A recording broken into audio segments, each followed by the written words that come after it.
Kapag usapang fashion, hindi pwedeng hindi mabanggit si Heart Evangelista. Kilala siya hindi lang bilang isang aktres at style icon kundi isa ring certified fashion powerhouse sa international scene. Kaya naman, bago pa man magsimula ang Milan Fashion Week, pinakilig na niya ang kanyang mga fans sa isang sneak peek ng kanyang shoe lineup para sa prestihiyosong event. Sa kanyang Instagram, nagbigay si Heart ng isang Milan must-have shoe edition, kung saan ipinakita niya ang ilan sa mga pares ng sapatos na kanyang isusuot para sa iba't ibang looks na kanyang ipapamalas sa Milan. At syempre, hindi ito basta-basta sapatos lang, pasabog at puro high-end luxury brands. Ilan sa mga pares na kanyang flinex ay mula sa kanyang personal collection, habang ang iba naman ay brand new na kabibili lang niya.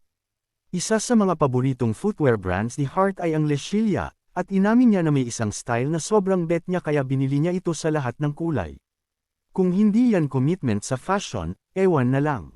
Bukod dito, ipinakita rin niya ang ilang pang statement shoes mula sa mga sikat na designer brands tulad ng Cassidy at Giuseppe Zanotti. At syempre, hindi rin mawawala ang isang brand na malapit sa puso niya, Christian Louboutin.